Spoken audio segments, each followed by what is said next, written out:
Welcome back to ZNGP Today. Giacomo Agostini, the sport's most decorated champion, weighed in on a controversial proposal to count only Premier Class, 500 cubic centimeters per MotoGP, world titles. Speaking at Misano, he rejected any attempt to erase or downgrade successes from the lower classes, defended the historical record, and argued that legends across all categories deserve recognition, not reclassification. Arriving in Motegi with a shot at another world crown, Marc Márquez stayed measured amid a debate about how MotoGP titles should be counted. The Ducati rider said he's focused on the job, and unconcerned by proposals that would reclassify historical championships. For Marquez, numbers matter, but they don't rewrite the past. The history of motorcycling is the history of motorcycling, and that's never going to change, he said. Marco Bezzechi arrives at Motegi buoyed by a strong Misano weekend where he took pole, won the sprint and narrowly missed victory in the Grand Prix. The Aprilia rider says his priority is steady performance, close the gap to Pecco Bagnaia and keep fighting for a top 3 championship finish, but he tempers expectations for a circuit that doesn't always suit the RSGP. Davide Tardozzi admits Ducati has gone back to the drawing board after rivals closed the gap this season. After a strong opening run that prompted the factory to pause GP25 development, recent results from Yamaha, Aprilia and KTM, plus surprise winners elsewhere, have convinced Borgo Panigale's leadership to reactivate hidden options and explore new directions ahead of 2026. Tardozzi frames the move as pragmatic. Rival growth proves the rules are leveling the field, and Ducati must respond. Don't forget to click subscribe button and the bell icon for MotoGP news update.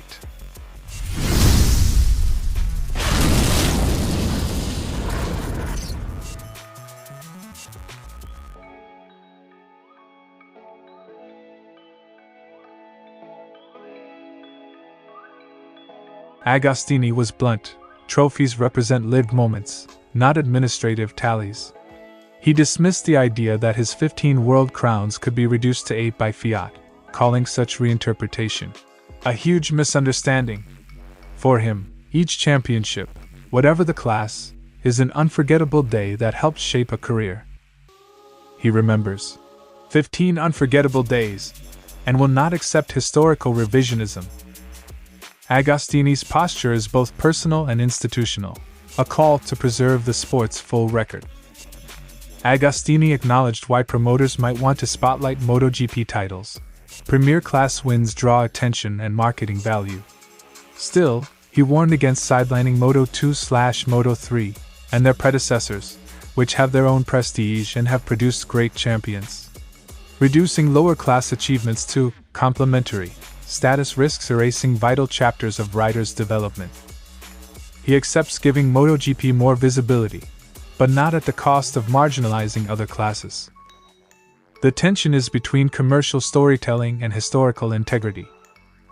Agostini pushed back on proposals that would rewrite records, offering examples: Rossi's 9, Nieto's 12+1, insisting that counting only MotoGP titles creates a false hierarchy.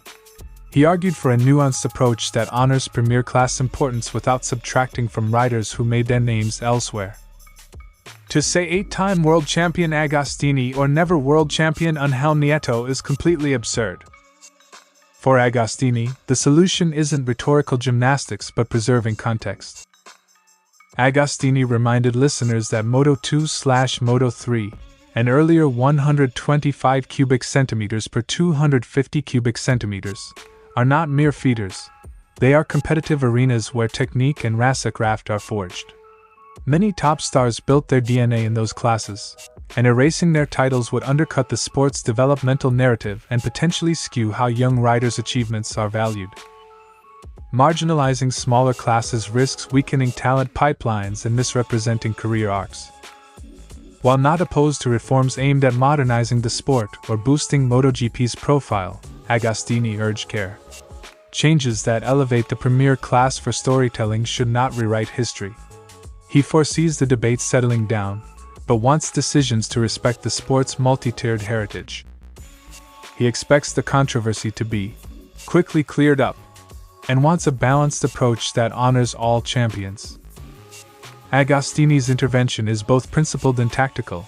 He defends the historic record, foregrounds the integrity of motorcycle racing's ladder system, and warns that simplifying championship counts for marketing ease would impoverish the sport's history.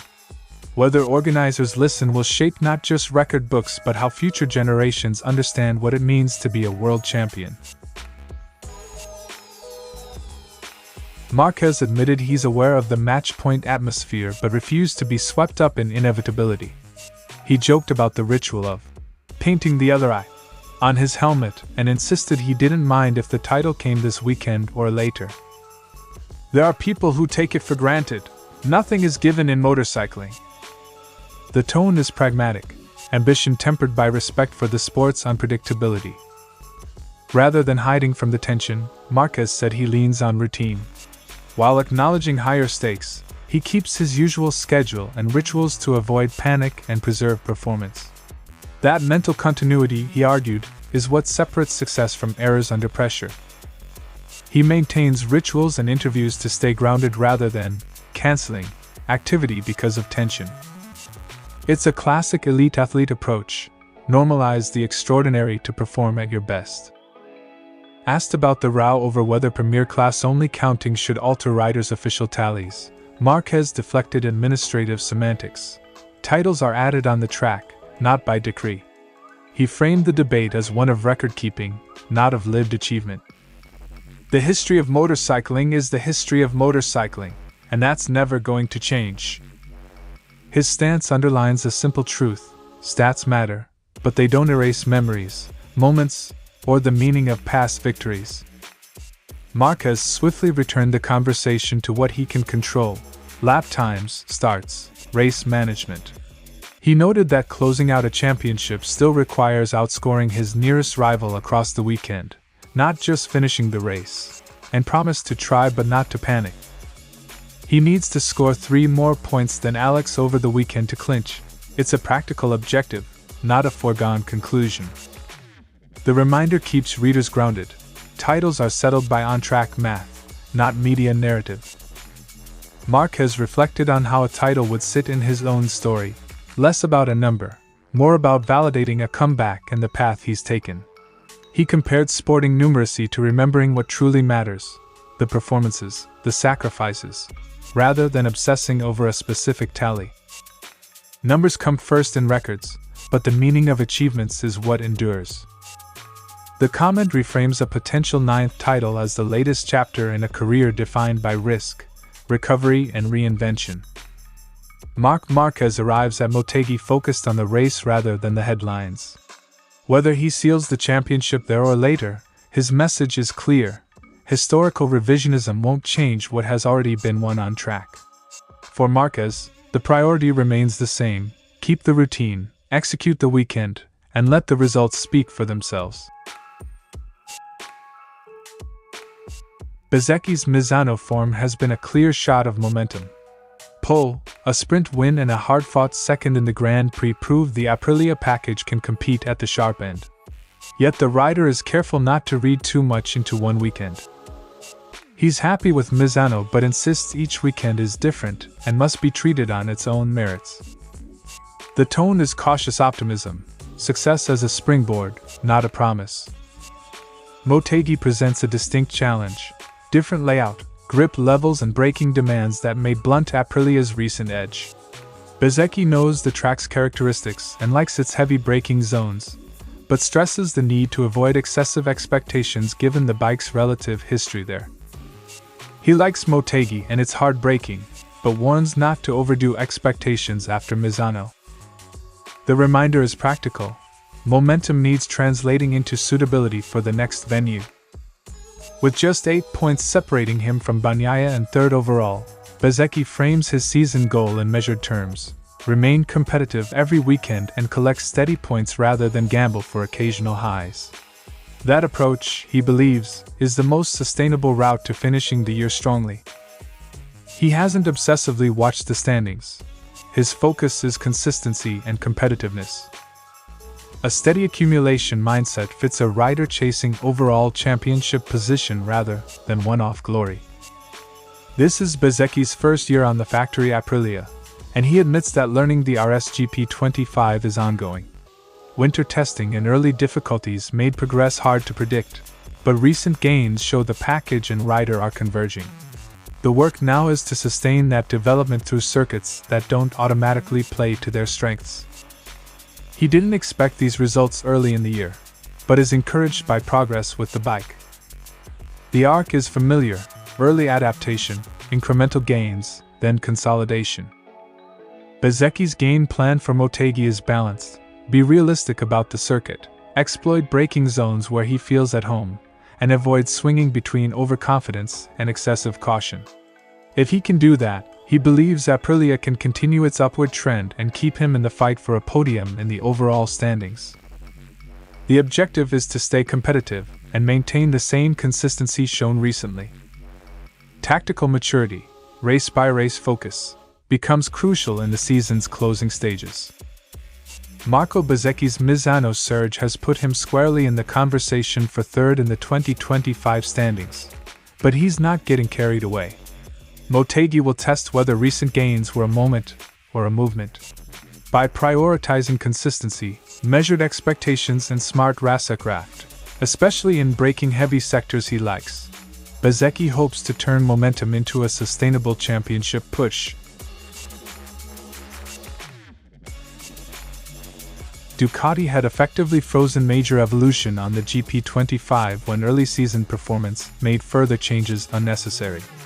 Tardozzi reveals that those plans have shifted as competitors improved, prompting engineers to open some drawers and restart development work. "We thought it best to stop development after a strong start, but now Gigi is thinking again. We'll go back to the drawing board." The tone is strategic rather than panicked, a dominant team reassessing priorities to stay ahead as rivals catch up. Tardozzi explicitly credits regulatory tweaks for encouraging rival progress. He suggests Dorna's interventions, aimed at narrowing manufacturer gaps, are having the intended effect, forcing Ducati to sharpen its response. "It seems the Dorna regulations are working really well, because our competitors have grown a lot this year." Acknowledging that the rulebook is producing a healthier championship also signals respect for the series' long-term competitiveness and protects Ducati's image as a sporting steward, not just a winner. Recent weekends have shown the GP25's supremacy challenged. Aprilia's Bezzechi took Misano sprint, Yamaha reappeared on the podium in Catalonia, and KTM riders delivered strong results. Even LCR and other teams have picked off wins. Those flashes of non-Ducati success are the practical evidence spurring Borgo Panigale to act. On-track outcomes, not theory, drove Ducati's change of plan, and that's what will determine whether the drawers contain useful upgrades. The phrase suggests targeted development rather than wholesale redesign. Expect incremental aero, chassis and setup work that can be homologated within the season or lead into the GP26 cycle. Tardozzi's wording implies a measured reinvestment: bring forward useful items, keep an eye on regulations, and prepare for next year. This is classic manufacturer behavior: pause when ahead, retool when needed, but avoid radical last-minute gambles that risk reliability. Tardozzi underlines the immediate prize, Marc Márquez, who has carried Ducati's charge this season. The team wants to keep him and the factory package unbeatable, and reactivating development is part of protecting that lead and the brand. Yet the comment also signals support for the broader project. Stronger rivals make Ducati's success more durable and meaningful. "We've brought back a great champion to win. We hope Marc becomes world champion again. And if he does it soon or later, that's what matters." Technical arms races are also about morale and momentum. This move reassures riders, engineers and sponsors that Ducati will not rest on early laurels. Tardozzi's admission that Ducati is opening drawers is both confession and signal. The factory respects the competitive gains made by rivals and will respond intelligently. Credit for the improved fight goes partly to Dorna's regulatory nudges, and partly to rivals who converted potential into victories. For Ducati, the aim is clear: protect the lead, evolve without haste, and ensure that when the season's chapters close, the red machine is still writing the headlines. Thanks for watching ZNGP Today, and this is your MotoGP news update. And see you next time!